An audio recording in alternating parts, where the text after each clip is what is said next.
This episode of Don't Get Me Started is sponsored by Jim Sugar Automotive. If you're looking for a sweet deal on a new or pre-owned car, just add sugar. Jim Sugar Automotive, home of the sweet deal, off exit 261, half a mile north of the Big Chicken.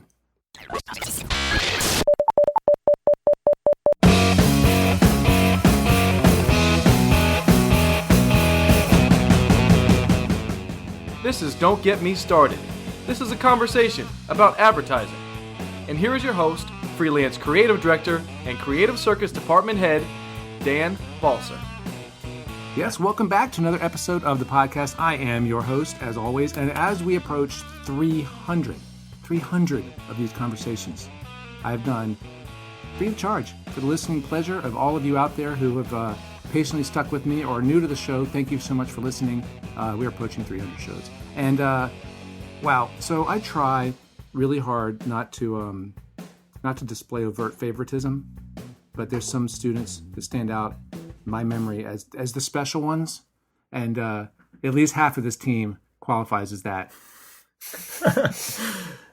Understandably so. The other half is more of a craftsman and savant, a gifted designer and thinker, and they're back, and they're back pretty quickly. We're talking today with, as you know, Phil Fattore, who graduated just a scant 3 years ago from the Creative Circus. He's an alumnus of University of Michigan.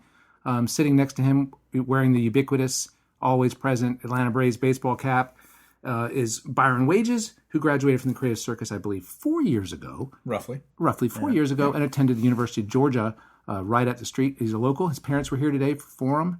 And really nice people in their Sunday best. Yeah, they were. Dad was wearing a suit. Hilarious. Yeah, it's pretty great. It's great. I think that tells you a lot about the environment I came from. And I'm realizing now why I shouldn't be playing favorites, because as I'm saying that, it like diminishes the importance of the other guy. Oh, you said he was a gifted genius. You're the one. But you said I was just. You didn't say anything about my creativity. You just to be fair, I thought that was the bit. That was it. Yeah, I thought it was a bit too. Like it was real. No, that's real. Okay. It wasn't sarcasm. Oh boy. I'm not being sarcastic. Oh, you thought I thought the bit was like you're the. This should all go on the podcast, by the way. We're just arguing about this joke that wasn't a joke. On. The red lights on. Perfect. Yeah, but I thought that was the bit. Was like, this guy's a really special student, one of my favorites. This other guy's just really talented, and so it's almost like. Oh, I see what you did there. Yeah, not just really talented. No, you're pretty talented. I got good hair. Clean hair. When washed. Yeah, when washed, uncleaned. Really nice locks. But you want to start? I mean, do you want to? You give it? Do we keep going? Yeah, that's just how it works. This is how I do this. All right. So edit this. All right. I'm not editing that part. You're editing all of this. Oh my God. No. So I was worried this was going to be too much fun. I was worried we were going to have fun. I was worried we were going to have fun. You guys have been partners for how long? I would say like a year and a half-ish. Yeah, because at Barrett, there's kind of a bullpen thing going on. So even, we've been working together, for a year and a half, but I think we've all had different experiences at barrettSF where you've worked with a couple different writers. I've worked with a few different art directors over my course of time there too. Obviously came into Barrett with an art director here, the very talented Mike Munch. Yeah, where's Mike now? Mike's in Texas. Him and his wife moved to Texas, so doing well there. But right now, me and Byron are partners.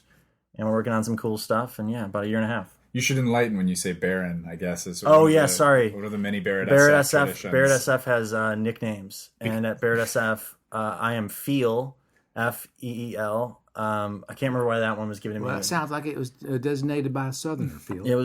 Jamie Barrett is a Connecticut guy, so I don't think he's a carpetbagger for sure. Yeah. Admittedly, not his best work, but he has to have nicknames for everyone. Yeah. So everyone in our office has at least one, up to probably 3 or 4 nicknames. Yes, and Byron is Baron. Sorry, so I call him Baron, and I think I actually gave you that nickname. It's true. Like my second day of work, Byron had the mustache goatee combo at the time, and I said he looks like a baron. He looks like a guy that would drive one of those biplanes. I was ready to shoot down some of the Allied powers. Yeah, I will say you look much better shaven. I agree. Yeah, so does my girlfriend. Yeah, very much better looking. The official nickname was Baron von Wages. Baron von Wages. Von Wages. Von Wages. And now it's just Baron. Yeah. So when Phil says Baron. Whenever I trip up and say Baron, it's actually, I was trying to catch myself in the presentation to call you Byron. That's all good. So wait, so were you involved at all in the hiring of the partner? Like, were you looking at multiple books, or when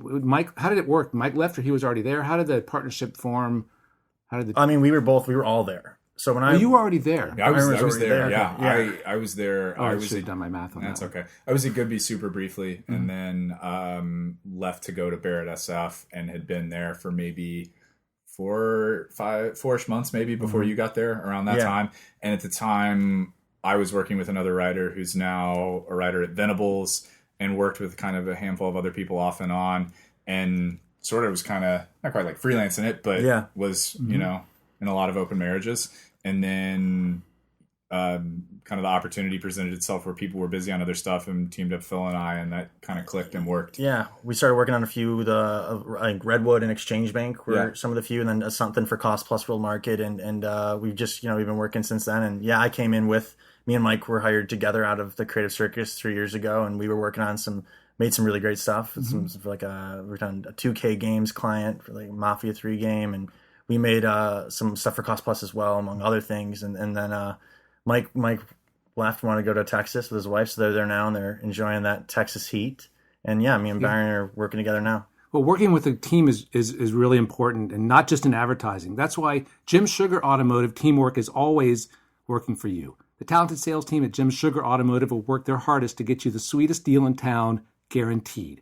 That's Jim Sugar Automotive, home of the sweet deal. So talk a little bit more about how the partnership has evolved since it started. Dan, I'll inform the listeners, Dan's laughing. There is a pig in the room wearing an eye patch. It's super funny. I don't know who got that pig in here, but that is the only reason Dan is laughing. But the question was, say again. It's a pirate pig. It's a pirate pig. Piggy the pirate. Pig, he's got a pig leg. Did you guys have instant chemistry? I think so. We got along pretty well. Yeah, I would say what makes it work? What makes together, it work? What makes the partnership work? I think it's a similar work ethic and a similar sense of humor. I mean, I think those are the two biggest things, because it's constantly a contest to try to, make the other person break almost, and make the other person laugh. And the more you can do that, even I think we both respect each other, so we're kind of our own biggest critics when it comes to that sort of thing. We will tell each other if what we're doing is not funny or not good. So that part of it, I think, is always really interesting. And then similarly, we're both willing to put in the work when it's got to be put in. Yeah, we want it to be. That is definitely the common thread that unified us at first. Was we want the work to be as good as it can be, no matter how long it's going to take. Are you critical of ourselves? Are you critical of the work of Byron's ideas? Are you?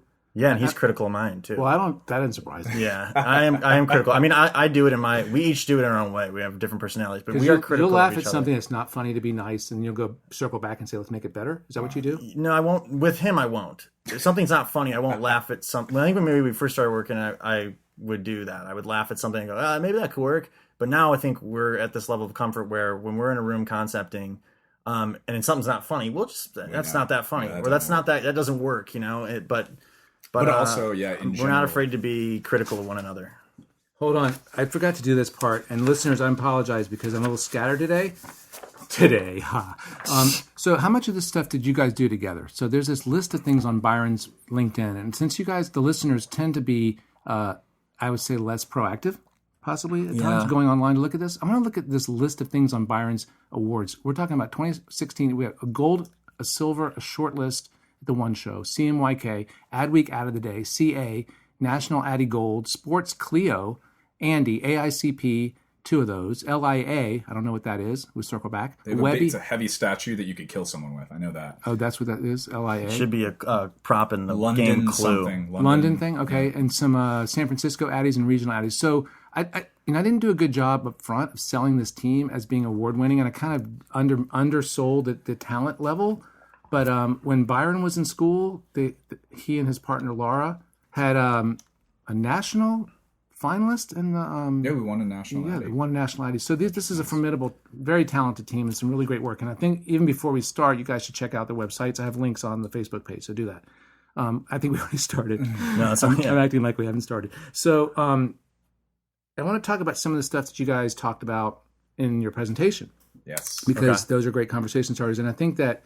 I'm hoping the listeners on the other end, first of all, are still with us, because I realized that today. A lot of digressions. There's been some digression. I apologize for that, folks. I've had criticism that it's scattered, it's all over the place, and I just remind you what you paid for. This is the first show with your new sponsor, so I think you've just kind of adjusted. It's a loose format. I also think you could not have picked two better people to stay on track when it comes to being serious and getting done what needs to be done. That's sarcasm. We never ever would digress. So I think what you guys talked about is really valuable for young professionals. I think some of it's a little abstract for students, but do what your boss does, right? I think that's pretty cool advice, but I think it can be taken a lot of different ways. So totally. How does do what your boss does translate to good advice in your world? So I think we talked about this when we did the presentation. Like, how do we want to frame this up? And I think what we really mean by it is the way we look at it is do what Jamie Barrett does. And that's in personality and in what our boss does. Do what our boss, yeah. But in terms of work ethic and personality, and I think we touched on it in the forum. But Jamie's is one of the one of the most genuine people I've met in terms of, I know the guy I'm going to be talking to, whether we're in the office in a room pitching ideas, or whether we're at the A's game for the yearly barrettSF field trip. But he's the same guy. He's a goofball. So you try to emulate that. So you try to emulate the consistent genuineness. The genuineness. Yeah. So I'm not a goofball like Jamie. I wear shoes in the office. But is he barefoot? He's got socks. He's a socks guy. He wears socks. He's 6'4" almost too. No, he's like 6'7". Yeah. Is he really? Yeah. If you come in, he's gonna appreciate that. Yeah, he's the tallest guy in the office. He gets. I think that was the first thing he ever said to me when I met him. He asked me how tall I was. Really? He has a thing about height. Yeah. How tall are you? 6'2", so right. It's not a contest, but I'm 6'2". Yeah, we're both about the same. We're tall. It's interesting that he's fascinated over the height. Speaking of interest, if you're tired of high interest rates, come into Jim Sugar Automotive for a sweet loan rate on a sweet new car. That's Jim Sugar Automotive, home of the sweet deal.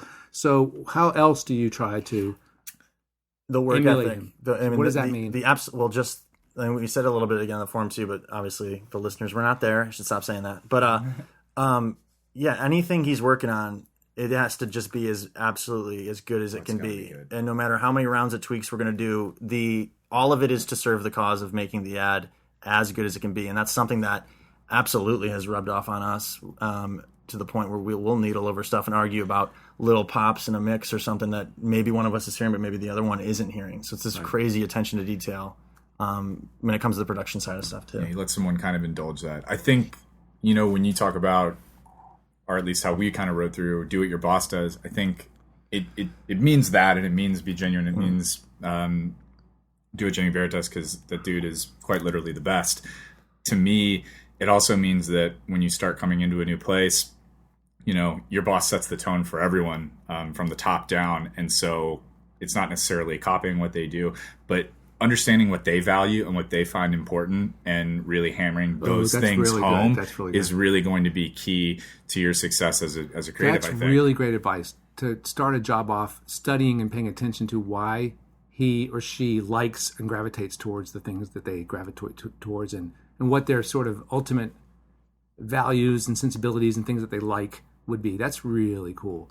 And the detail thing I think is really important, because I hope the listeners can find that radio spot that you guys showed for the bank, because so this is a bank that has small bank values. They always say we've got small bank values with big bank capabilities. Big bank capabilities. Yeah. So the thing that was great was that I'm assuming that you guys came up with the idea pretty quickly.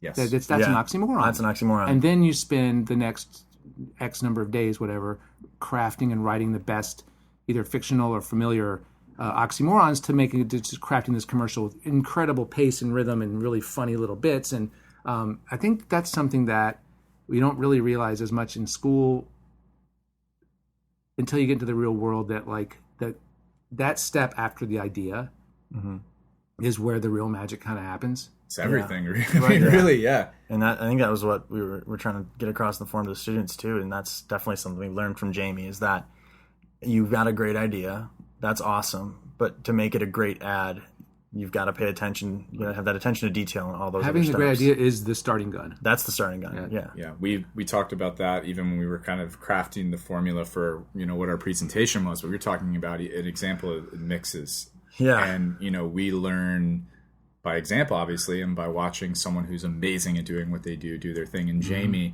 and we were joking about it, I don't think we've ever left a mix like on time, ever. There's always extra. There's always more, because you're never... I mean, and even when we leave, there's always, I think, a part of him that just wishes he could stay in that room for another 30 minutes and craft and make it better. And every little section of something is always at its capacity. Yeah, and I think that's a really, really, it's a really, really amazing thing to watch. It reminds me of like the whole thing in what's it, the Iconoclast or whatever, the Dr. Dre, John Ives like documentary. Yeah, it's wild. That's cool. Well, speaking of production, if you're looking for a great car fresh off the production line, look no further than Jim Sugar Automotive. Trucks, sedans, even crossovers. Jim Sugar Automotive has the sweetest deals on all new models. That's Jim Sugar Automotive, home of the sweet deal. All right, so next question. You had mentioned yours is not the only opinion. This was a big learning curve for me coming into the industry. How have you guys experienced the fact that like yours isn't the only opinion? What does that mean? I mean, I think it means, well, for me, it always just meant the same thing. It's meant I have a strong opinion about something, but I realize that maybe if I'm being super possessive or super prideful or super aggressive about expressing that opinion, that's not always the best way to get the opinion into the finished product. So it's about working as a team and listening to what the other person wants and what you want, because you're probably going to be wrong. I think I said half right. You're half right or you're half wrong. You're going to be wrong a lot and be okay with that. But if you're not okay with that and you give an opinion and someone tells you, I don't think that's right, and you just say, no, you don't know what the hell you're talking about, that's going to be a problem for the finished product, right? Because you can't really make an ad just by yourself. It takes a team. Yep, absolutely. I feel like it kind of is dependent upon your personality, because some people are going to default to being an asshole and some people are going to default to being a wallflower. Yeah. And the thing is, you have to be somewhere in the middle, because that's what you're there for. I feel like when it comes to, again, trying to get your work made and produce it, you have to remember that you're there serving a client. It's not really about you. Was that an adjustment for you? And that's the end goal. Was that a new thing when you got to school? What kind of, was that something that absolutely, you? Because it's not necessarily something that surprised you, but exactly how it works and where the kind of allegiances lie, and trying to figure that out is interesting, because you do want to serve the best creative idea. You also need to run a business, and I think you can't lose sight of that. And so it's trying to solve those problems in the very best, most creative way possible. And the way to do that is often nuanced, and you can't be completely one or completely the other. It takes a little bit of give and take, and you have to figure that out. Yeah, because I mean, they're the ones who ultimately are going to push go on your idea to make it. And if they don't like your, if you hold on to your vision and they don't like it, it's just not going to get made. So you got to be open to adjusting. And I think to that point, we talk a lot about, I remember a lot of people would say it in the circus about, you don't want to be the smartest guy in the room. And I think what you do when you get into an agency or a really good spot is you absolutely realize that you're not, and you're not even close to the smartest guy in the room. Yeah. The people that are your bosses, the people that are your superiors, they are better than you just by virtue of time, because they've been doing it. They're talented and they understand how it works. They understand the machinations of these things. So really sitting back and learning from them and contributing when you best can, like that is super, super useful. And I do think it's really tough when you're used to just making all your own rules, especially in school. You don't have to answer to anybody. Right. Was it hard for you at first, Byron? I think there was one incident for sure where it was tough. And I remember having a client call and just being needled about something that I just was kind of over at the time. And I ended up having the only really, like non-career, like real serious conversation with Jamie about it. He's like, hey man, like you can't do that. We gotta clean that up. And I was thinking it was going to be about something else. And he came in and he was like, all right, no, we can fix this. And from then on out, flying the straight and narrow. But yeah, that was an adjustment that I needed 100%. And it's served me very, very well. It was the best way to learn that lesson. So as students, you guys were both, in my opinion, in my memory, incredibly resourceful, hardworking, talented, top of the class badasses. I think that's I don't think that's a controversial opinion to take for either of you. I'm a huge badass, dude. Such a huge. You got so many tattoos. You can't see it. Phil is wearing a shirt with a skull and crossbones on it right now. Oh yeah. And for some reason, petting this pig, which is freaking me out. Yeah, head to toe. What were some of the surprises or adjustments coming into the first job that maybe you didn't anticipate, or maybe caught you off guard in any way? I mean, I think it was really big for me. It was that thing we talked about with production, where I think you always knew oh, when your ad gets sold, you're going to go into production and your work isn't done. You're going to be very engaged in production. But I just didn't even realize, I think, how much you had to be engaged in production and how different something can look once you get it into the edit. Right. You write the script and you're like, okay, cool. They bought this script. Do we have the shots? We've got the shots. But then you get in the edit and you go, wait, this doesn't work exactly how I scripted it out. How am I going to change this thing? And I kind of had one of my first big productions was one of those kind of panic moments where the script wasn't exactly working for a lot of different reasons for how we had it, how we had it sold through. So we had to figure it out and get resourceful. And that was kind of a fun, invigorating thing. But after that, then I learned. That was my big moment where I'm like, okay, this is a full-time job when I get into production. Absolutely. I mean, production, I think, is definitely the biggest change just because it's a whole another level to everything that you're doing. And to that point, it's where things can get a lot better and be made a lot worse. And doing that and really sinking your teeth into that process teaches you a lot. And I feel like getting used to that was super, super important. I think beyond that, I think I had to get used to feeling ordinary for a while. That was really hard. And I think when you come out of it, Phil and I talked a lot about being in school, and we were like, when we came into Teams class, we wanted to win. Like, that was the attitude. That was the like, goal.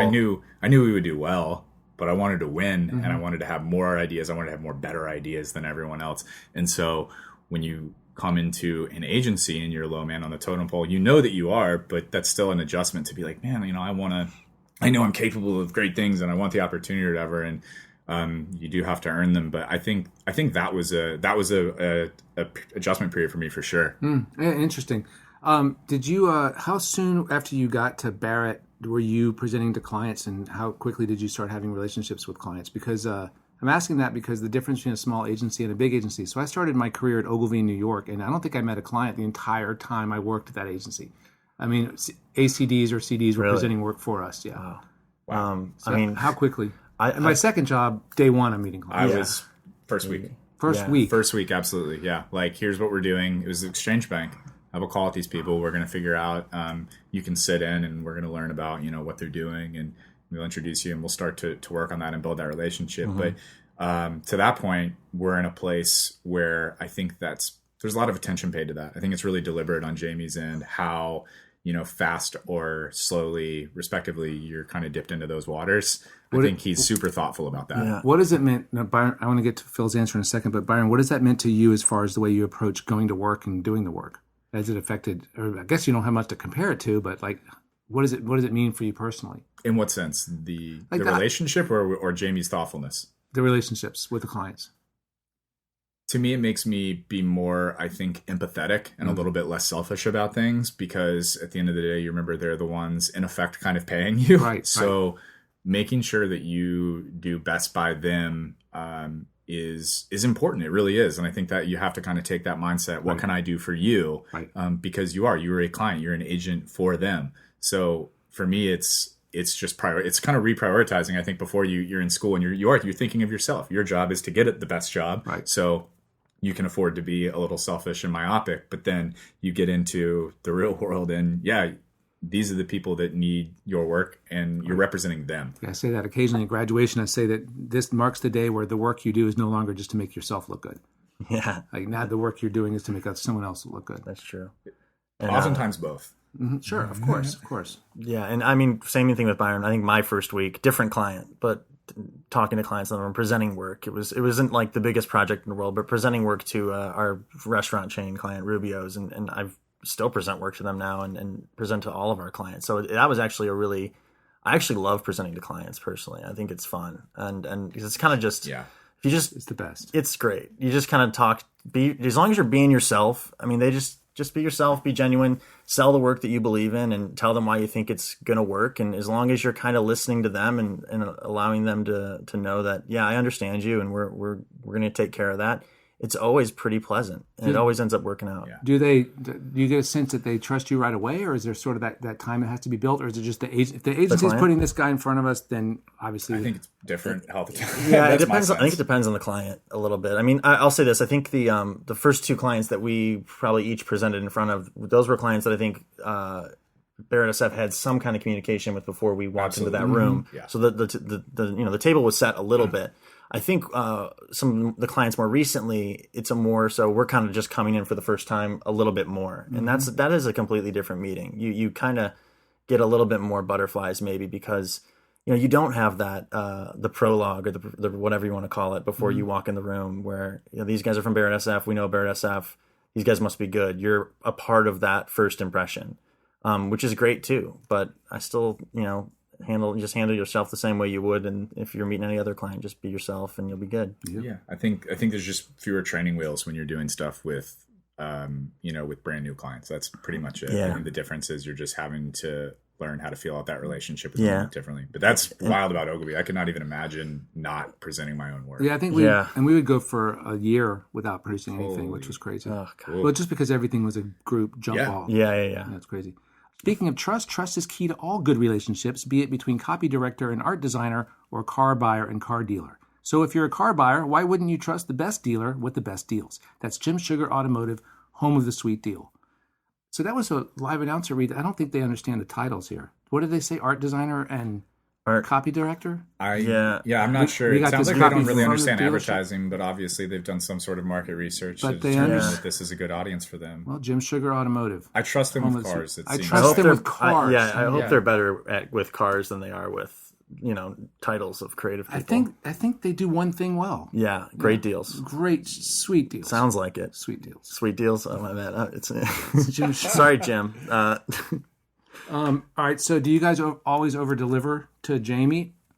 Oh yeah, you have to. You got to. Yeah, you have to. I think if we brought in something like if we brought in less than more than like 3 or 4, I think he'd be like, "What's going on?" The numbers thing is weird. I'll say because I think when you're younger, you almost are newer. I'll say you have to. I think you kind of have to set those limits for yourselves. I think we're at the point now where we have a sense of what's working, where there's kind of a hierarchy where it's like, all right, these are the ideas we know are going to work. If these don't work, we have these. And it kind of goes in that way. And so as we're kind of starting to put together a deck of ideas to go show Jamie, we have a pretty good concept in our head of like, we know something from this, or a good percentage of this is going to go to client. And part of that is realizing and understanding, Jamie's preferences. And part of that is understanding the client's preferences. Like as you grow and get better at that, you start to understand, we can weave it this way, and we can do better, smarter work. Yeah, and over delivering doesn't mean just. I always say, you want to deliver quality over quantity. I mean, that's kind of a tried phrase, obviously, but I really do believe we do a lot of self editing too. I mean, there's a lot of stuff that it's not just to throw everything in the bag and let's just throw it up on the screen for Jamie and our other creative directors to look at. We very diligently look at the work and go, okay, is this actually a fully formed idea? Is there actually something here? If not, we're not bringing it in. You guys work in the office? Yeah. Yes. Yeah. I for some reason, I can't concept like at a coffee shop. I've never been one of those guys that can go to the bar and think about it. We've done it. We've tried to. I don't think we get good ideas unless we're like in a room. You have a room? We've got a couple rooms. We just go sit in a room and sit in a room. Yeah, we usually just That room with the big wooden table? Back in the right corner? Not that one. That one's usually for like client meetings. We'll go in there sometimes if we have to, but we've recently been going in the we usually go to the palm room, which for people who don't know, it's a room that has palm tree wallpaper. For those who don't know. For those who don't know. Everyone. Yeah. And then there's there's a map room now too. There's rooms. There's rooms. There's many rooms, they have themes. Yeah. Got it. Yeah. So another thing, this is totally changing gears. When I first started this podcast 11 years ago, I had this idea that I never did because it was I wanted to open a separate file where at the end of the conversation I would have my guests tell like their worst client meeting story and just do a whole episode of like dead work and why work was killed, like the most ridiculous, absurd, stupidest reasons. You guys had some really good ones. We got some good ones. Can you tell the listeners like the impossible to predict and anticipate reasons why work has died that you guys loved? I mean, if we're going to start, I feel like, Phil, you have the best one I got early on. Yeah, this was a real stroke of bad luck. It was my first year at Barrett, and we were just working on some of the in-house clients, mostly our restaurant client Rubio. So we got this opportunity to work on this project. And they're still around. They make actually pretty comfortable underwear. They sent us some pairs, so I got to try one on. They're nice. But anyways, we had this one idea where it was called Beavers and Snakes. And this was something me and Mike Munch came up with. And the idea was we were going to put a live beaver and a live snake in this forest that we were going to make out of and we were going to have a British sounding kind of Nat Geo documentary voiceover talk about how comfortable the beaver was in this underwear forest and how comfortable your snake will be in this underwear forest. So super highbrow stuff. And the client, they loved it. They came back and they were like, can we start talking production details? We were talking to directors, talked to beaver handlers in Los Angeles. We was really moving along. And then we all of a sudden got radio silence from the client and no return calls. No return calls. Nothing. No return calls. We weren't missing their calls. They just weren't even returning them. And then, a month went by and we just kind of figured it was dead. No explanation. And then we found out we did get a line from them. And it turns out that the guy who was supposed to hit go, the founder of the company, was in jail for dumping toxic waste. He was sensational for dumping. Factory was dumping toxic waste, or he just had toxic waste. That's what they told us. I mean, this could have been a runaround. I don't know. So your great idea died. The guy that ran the company was indicted and arrested for dumping toxic waste. Absolutely. That's the old toxic waste thing. Hate that. The old toxic waste. So much work dies because of toxic waste dumping. Yeah, terrible. Bad. Bad. Yeah, you can't predict that one. Yeah, so we had that. Some work that we worked on, we had sold through a really nice kind of slick campaign for one of our restaurant clients, and it was going to be a real departure for them. So we were really, really excited about getting away from like food photography. We were going to get to do some really cool conceptual stuff, and so we were talking to directors after selling this idea in. And we had a director call early in the morning, I remember, and then they called us in for another meeting, kind of impromptu, with some sad news, and that was that as a result of the recent election, there were going to be minimum wage increases in certain states where they were expanding, and they had not taken that into consideration, and so they needed to find money to pay their employees, because that's something that you need to do to run a business, and they took it out of the marketing budget. Yeah. So no more spot. Yeah. And that was the one where we went from within the same day talking to a director about making the spot to getting on the phone with the client and being told that the spot is dead, but we need your help to create a blitz flyer. So if you guys could think of some blitz flyer. Yeah, blitz flyer. You know what that is. For the listeners that don't know, blitz flyer is that thing you get handed when you get off the subway and you throw in the trash right away. Mm-hmm. Absolutely. So could you guys come up with some headlines and some imagery for this blitz flyer? So we did that. Smile. Yeah. Yeah. And then the hardest thing is then rebounding, right? So then you have to come up with a good blitz flyer after your. It was a pretty good blitz flyer. It was pretty great. I mean, it was buy this. I think it made it into the blitz flyer annual. Yeah, I'm surprised you didn't list that one at the top of the show. So Byron, how are you with all this, with this just senseless death? I mean, how is it when your ideas are killed for bad reasons? Like, how have you handled this emotionally, and how do you control your anger? When we talk about it, we get angry for a little bit. I think that happens. Surprisingly, the more it happens, the better you get at it, because you're like, well, I understand that. But I think something that we always go back to is just trying to set ourselves and get ourselves in a really good, freeing headspace for the next project. Mm-hmm. And so a big way that I know, we do that is just watching as much ridiculous stuff on YouTube as we possibly can. I think that's great. It's silly and it's useless, and it's making fun of sincerity a lot of times, where it's like monologues from serious movies, or it's just hordes of internet memes. I think that's really, I got to tell you, I think that's really great, because I have a very similar story. And I don't need to get into the detail of it, but a campaign that we put a lot of love into, a lot of work.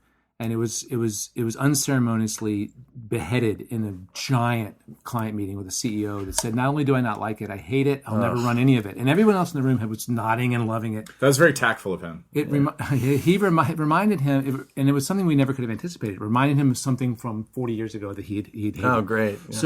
So we went back to the office, and we're so angry that two things happen. Two things can happen if you don't go watch goofy videos and clear your brain.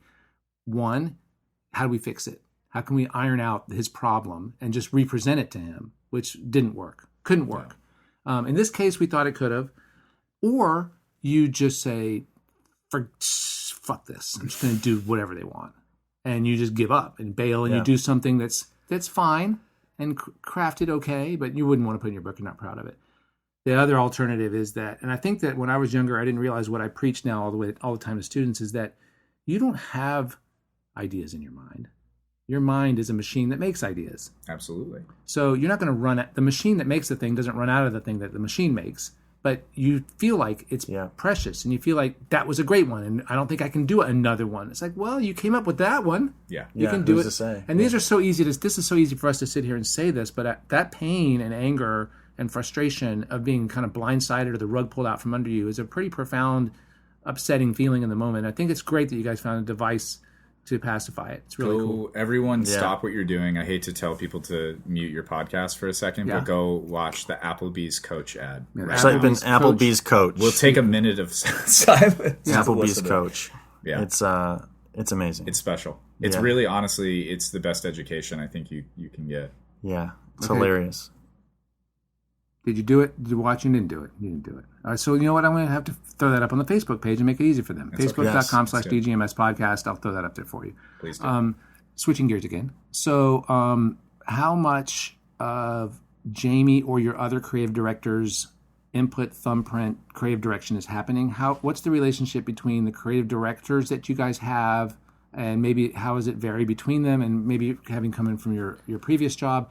What I'm asking about is what should maybe a young person expect or want to expect from their creative director, and how does it work at Barrett as far as giving feedback or helping craft ideas or all that kind of stuff? Does the question make sense? Yeah, it's in my opinion much less structured, I think, than in other places. It still happens and there's review, but the relationship, I would say, in the best way is really kind of symbiotic. Like Jamie is there, sitting there, giving input, and then also sitting there rewriting and writing with us. And I think that based on what I've heard from a few kind of new writers that we've had come in to barrettSF, or people that have gone elsewhere for that matter, it's really hard for young people, I think particularly writers, because I think a lot of creative directors at that level are writers, for them to feel like their work is being rewritten in front of them and being changed because they hold on to those words really, really quickly. Or excuse me, they hold on to those words really, really strongly.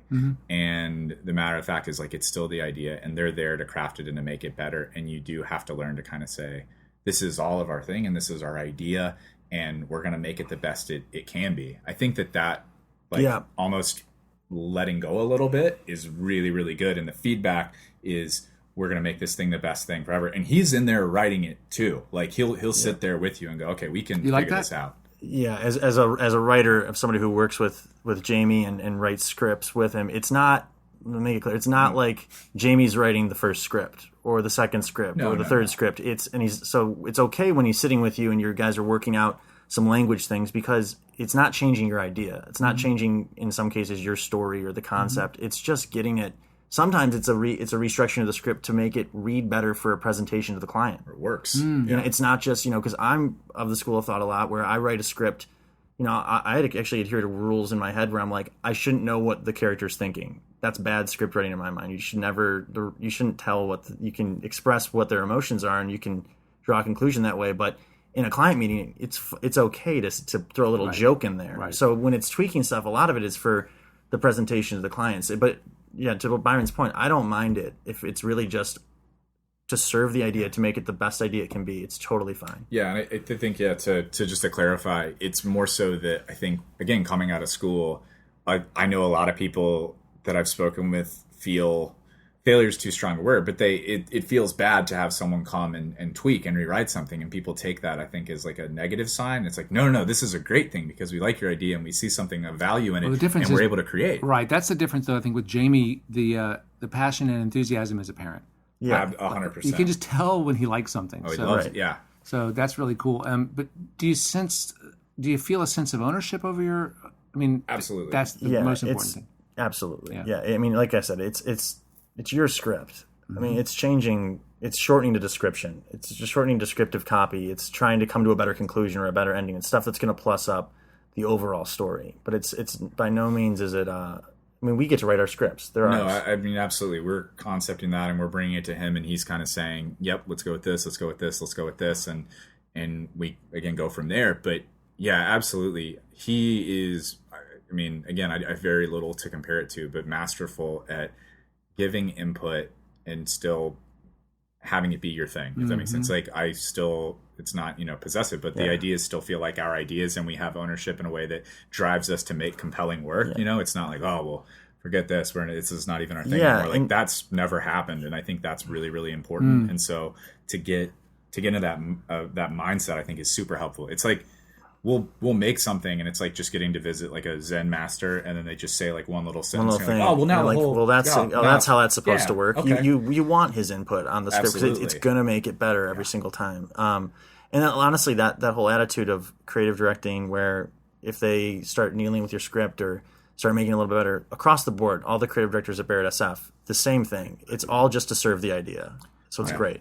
I think you guys have earned your way into a really good place. That's what I think. I was going to say, I think you're lucky to be there, but you're not lucky to be there. Yeah. You've earned your way into a really good place. I'll take it, man. All right, that's really pretty cool. The best careers start with the best careers. So start your job in a sweet new engine in a new or pre-owned vehicle from Jim Sugar Automotive. Home is a sweet deal. So knowing what you know now, is there anything that you wish you had known when you started your first job?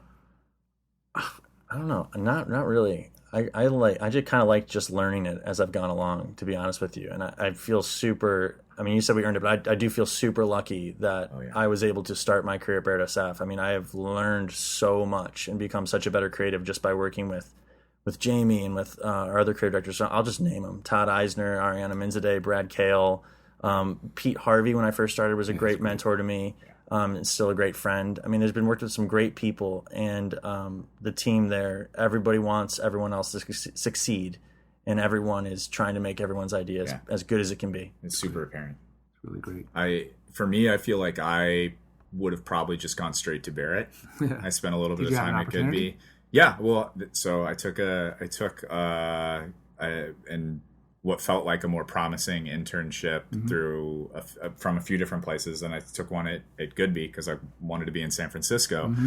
And the day after we took that, they offered me a full-time gig at Barrett. And I was like, well, I made the commitment. I'm going to go do this or whatever. And so that's not to say I would have reneged on that by any stretch of the imagination. But just Barrett has been a much better environment for me to learn and grow. And so I think part of it, I'm very thankful for, again, getting to learn a lesson in one of the best ways and to have something different to compare it to. I do think there's value in that, but yeah, I'm incredibly happy where I'm at, and part of me, I think to Phil's point, like, yeah, I think a couple years in we have earned something, but I like Jamie. I had a good feeling about Pete. I liked the people that were there. I liked later on Rafi, and I went for those reasons because it felt right. It just felt good. And then it turned out to be that the reason that was right, we're related, but it was a whole other thing. Like I didn't realize how important having a boss like Jamie was going to be for my development as a creative, as a professional, as like a adult human. Yeah. It's all really, really important. And I think, like those things are made readily apparent to me every day. Yeah. We get to make great work that we are super proud of, and we get to work with amazing people who are super kind. So I don't know. That's pretty good. Yeah. So I just thought of a question I've never asked on the show and never even thought of, and it may not make sense. But you guys are relatively recently out of school, so I'm going to ask it. So what did you think you learned here at the Creative Circus? What did you learn in your 2 years at school? How to write a headline. How to be a writer. Seriously, I don't know if I've told you this before, but I tried to get into the VCU Brand Center twice before coming here, and I was denied, and I would always ask, well, okay, I didn't get in, but give me the feedback. And it was brutal. Like, I didn't know how to make an ad. No idea how to make it. I didn't even know what a good ad was. So I came here and I learned how to do that. And once it clicked, then I learned how to take all this, I call it useless information of pop culture and things like that I will, pull out of my brain. I learned how to apply that to advertising and start thinking smart instead of just thinking kind of stupid. And I learned how to think smart and creative here. I don't know if I ever told the Phil Fattore story on the podcast. So the Fattore story? The Phil Fattore story. The Phil Fattore. Fattore. So Phil and Mike presented an idea in an upper quarter teams class that I thought was the stupidest thing I'd ever heard. And it was an idea of using a monkey to represent evolution, which is, to me, the definition of primitive, right? So I remember looking at... Heyo. Right? And I make eye contact with A.K. Sanford, and we're like, this is the stupidest thing I've ever heard. You guys weren't fans. No, really, really bad. And here's the difference between what you did, what you and Mike did, and what a lot of other students do. And this is why I believe one of the reasons why I think you're successful. And that is that you saw your idea. You understood your idea. You could visualize the finished product, where we're sitting in there, AK and I are looking at each other like, this is dumb. And it taught me a really interesting lesson. So what happened, my lesson is after every presentation, I ask the team, well, which one did you guys like? Because if there's one up there that I didn't comment on, that I don't understand, maybe you see something that I don't see. So the idea was that you're going to sell these MKZ, Lincoln MKZ. Yeah, like just a nothing car kind of. Well, it was kind of nice. It's a kind of a nice mid-sized sedan. They're not paying you. You can say whatever. Yeah. No, it was a little well designed. Yeah. So the idea here, just for the listeners to know, is that this guy who's a monkey man named Thomas Mason. Thomas Mason is this alternate evolution of man representing an alternate evolution of the mid-sized sedan. And it's like, we've seen all these sedans, they're ordinary, they're normal, but what if we rethought it? What if evolution had changed and we could design this car to be different? And you didn't just leave it at that. You guys, Mike used some sort of savant wizardry to turn these modeling shots of like car makers into like this guy making the clay model of the car and this crazy commercials with this guy Thomas Mason, and we did like this mockumentary with like an interviewer talking about him as a designer. And I to this day I'll say hats off to these idiots that made this stupid idea that actually was really, really smart, that actually they saw something in it that ended up probably being the thing that got you hired. And I just encourage, I don't even know if you were confident or if you just believed in your idea, but I just think that that's something that I wish more students took those kind of risks and didn't wait for their teacher to say, yes, that's the one. Yeah. Like that's the coolest thing about that to me. That was a really fun project. And to me, one of the coolest things about it was that, the outcome was cool. It was super fun and we were so happy with the outcome, but getting to work with all the different people we got to work with on that project, because it wasn't just Mike and I. It was not your typical copywriter and art director. We worked with a designer named Emily Kane who had a background in prosthetic makeup, like film quality prosthetic makeup, high quality. And we somehow found that out, and we went up to Emily and we were like, hey, we got this idea. Would you be able to put this prosthetic monkey mask on my face and make me look like a human gorilla? And she was like, yeah, we can do that. And she just was excited about the idea too. And then we got Marcus Clyde, who's a great photographer. He was like, yeah, I want to get some video on my book, so I'll shoot this thing for you guys. So it was such a great team thing, and a little bit, not production to the level we do now, but it was a good lesson on relying on other people besides just you and your art director to make a great idea. Really, and that's something that me and Byron do every day at barrettSF when we go into production. You're relying on so many different people. It's really cool. Yeah. That's awesome. It's a good Fattore story. So Byron, what about what did you learn?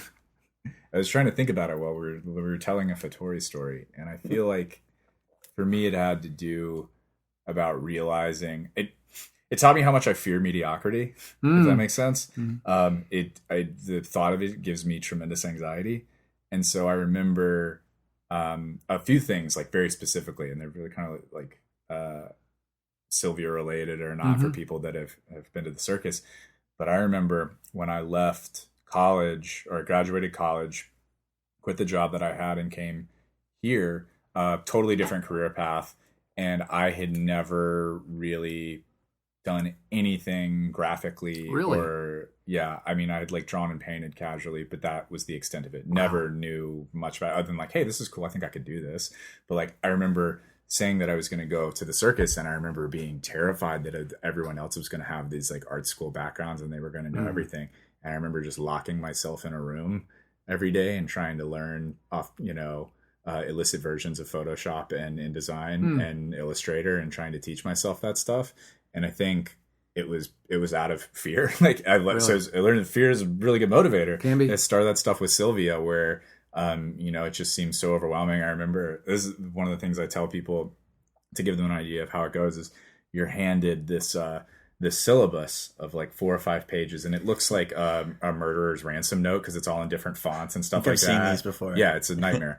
And so I remember looking at it, and we were in a class of maybe 12 people. Ended up being 4 by the time we were done, which was fun. But I remember looking through it and we're learning about all this stuff. And here's what we're going to do. Here's what we're going to do. It's going to be this, this, this. These are all the deliverables and stuff. And it's going step by step. And I was about to ask the question. And luckily, somebody else to my right asked the question. Cool. So what are we going to do the first week? Like what's due the first week? And she's like, no, this is the first week. It was everything. Yeah. And that you just, the moment of just panic and dread that kind of washes over you is... Phil's laughing because he's a writer. It's a nightmare. Yeah. But it is, but you learn, like, I think that's also, it's super relatable. And I think that's what strives, like, that fear one way or the other of failing and or pushing yourself. Like, you learn a lot from that, and that has helped tremendously. Like, when we're super frustrated with clients, or when you're super frustrated as a young creative about either you're standing in an agency or how you can make something better, or why you just aren't getting something, like, you can do it. You just, like, you to know that you're capable of that is really powerful. And I don't think I knew the depths of that before I came here. So you learned your capability and your capacity. A little bit, yeah. Your capacity. That's a better summation than I gave, yeah. No, that's a good summation. What else? Anything else we need to do before I end? The listener doesn't know that I actually unintentionally ended this a minute ago, so we're back on. Oh, we're back into it. Yeah, we're back into it. I think we're good. Thank you guys so much for doing this. And, of course, thanks, as always, to Jim Sugar Automotive. JimSugarAuto.com. That's JimSugarAuto.com. You guys can always reach me at danspodcast@mac.com. The emails for the guests is firstname.lastname@barrettSF.com. You can find the podcast, all back episodes, at balsarville.com, also available on the iTunes Store. By now, you should have liked the Facebook page. Please do so. It's DGMS Podcast on Facebook. Guys, it's always great catching up. And this is fun stuff. Listeners, I hope that you could follow along with this sort of meandering conversation. This is more of a catch-up hangout than an interview, right? Yeah, I think so. So yeah, I hope it was. I hope your sponsor's okay with this kind of loose format. I think that's what they signed up for. It didn't feel as frightening as I would have anticipated. I thought you might, like, slam your hands on the table, throw a file, and ask where the diamonds were hidden, but it didn't happen. Yeah. They're in the pig's butt. Listeners, we'll see you in 2 weeks. Bye-bye.